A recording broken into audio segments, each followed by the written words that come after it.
Alors, pour commencer, je vais essayer de détendre un peu l'atmosphère. La délibération est indiquée approbation. En fait, on va prendre acte.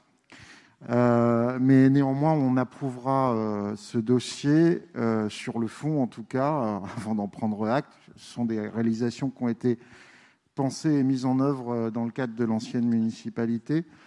J'ajouterai cependant, en cohérence avec ce que Madame Priot avait indiqué lors du dernier conseil municipal, qu'on ne peut que regretter que depuis 2014 et même un peu avant, il y ait un désengagement progressif et continu de l'État en matière de politique de la ville. Et ce qui est annoncé pour les mois et les années qui viennent nous inquiète tout autant.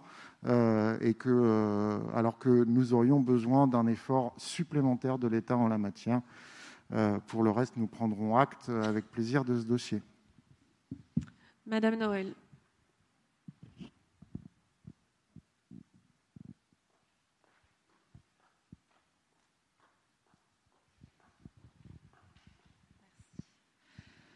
Ça va à peu près dans le sens de ce que vient de dire Monsieur Faravel.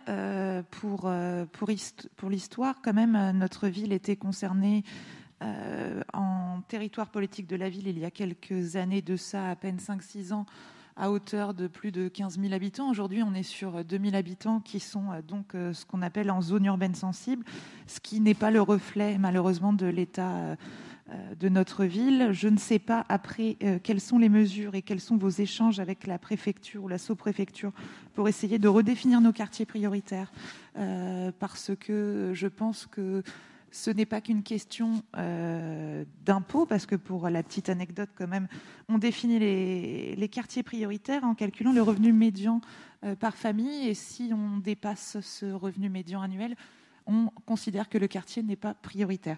Donc voilà, c'était plutôt avoir un échange sur le point d'étape de la politique de la ville. Est-ce qu'il est prévu qu'il y ait des rencontres avec la préfecture à ce sujet ?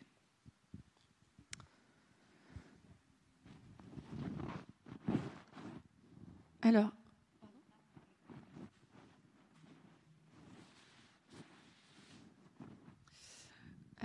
oui, alors c'est un donné acte. Il s'agit d'application de décisions nationales sur notre territoire. On peut le regretter, on peut en faire un débat, j'ai aucun souci. Ce que vous avez dit est pour partie vrai. Une fois qu'on a dit ça, on peut toujours rentrer en résistance avec l'État, comme c'est par le passé, mais bon, voilà. Donc aujourd'hui, le contrat va jusqu'à 2022, je crois, c'est ça. Il y a des échanges, bien sûr, avec les services de l'État sur différentes questions, sur la sécurité, sur la politique de la ville. J'ai rencontré avec les élus concernés l'élu délégué à l'égalité des chances. Oui, il y a des services, il y a des échanges. Il y a une bienveillance aujourd'hui des services de l'État à notre égard. Pour autant, ils ne vont pas faire du favoritisme parce que notre territoire l'a demandé, à partir du moment où c'est une règle nationale qui s'applique. Donc voilà, chacun dans son camp politique fera les démarches nécessaires pour faire en sorte qu'au national, les choses changent. Merci.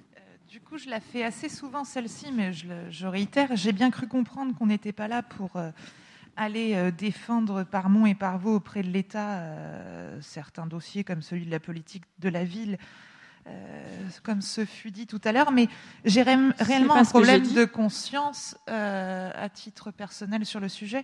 C'est que les CE1 sont également dédoublés aujourd'hui sur 5 des groupes scolaires que compte la ville, et il y a toujours ces 2 groupes scolaires où nous sommes avec des CP à plus de 27 voire 29 par classe qui ne disposent pas d'une aide.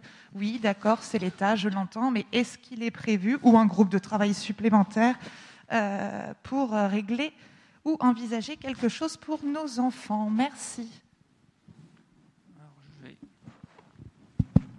Je pense que vous faites, alors c'est pas directement en lien avec les colloques coup de pouce Clem, après on peut ouvrir le débat dans le cadre de la délibération, mais je pense que vous faites, et pour donner connaissance à tout le monde, je pense qu'effectivement sur le zonage REP sur les écoles, donc toutes les écoles sont en REP, sauf 2 écoles, Louise Michel et Karl Marx. Les conséquences notamment de la REP, c'est que les CP et les CE1 sont dédoublés, donc sauf sur Louise Michel et Karl Marx. Je vais vous poser toujours la même question, je vais vous faire aussi la même réponse.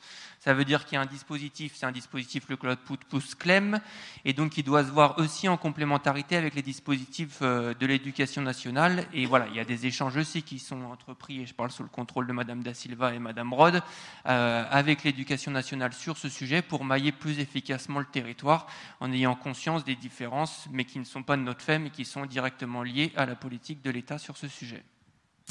Merci, je vais compléter. Madame Noël, je vous invite à ne pas travestir mes propos.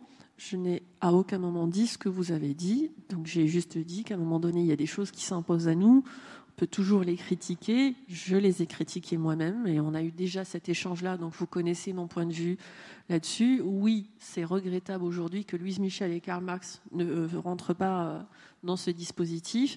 Et il y a de quoi de ne pas de le regretter.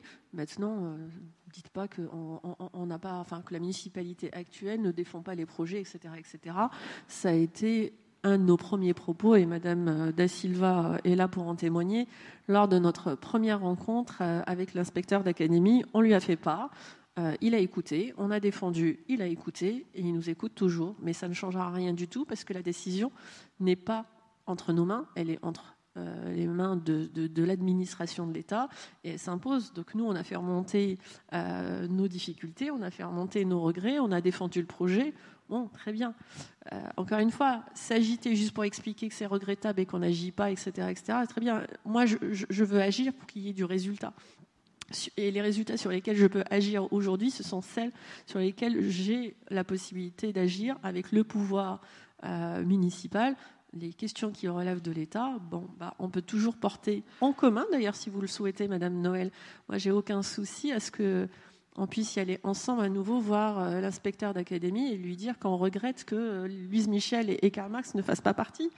On l'a déjà fait. Si vous voulez nous rejoindre, j'ai aucun souci. Mais voilà. Mais c'est bon, il faut arrêter, il faut sortir de ce débat-là qui n'apporte en soi rien du tout, mais juste pour faire le débat. C'est pas le propos de la délibération. On passe au vote.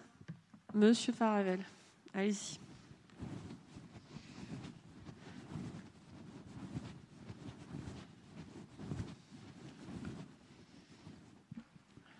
Oui, juste on soutiendra effectivement cette délibération, c'est pas une difficulté. Juste pour revenir, vous n'êtes évidemment pas responsable des zonages de l'éducation nationale et de l'État. On en est bien conscient, c'était le cas avant et ce sera malheureusement encore longtemps le cas après. Ce n'est pas l'inspection d'académie ni même le recteur qui décide qui est en REP, hein. C'est les règles de zonage. C'est décidé politiquement au niveau de l'État et du ministère de l'Éducation nationale. Il y a eu des erreurs graves qui ont été faites lors du mandat législatif précédent sur la diminution de ces zonages.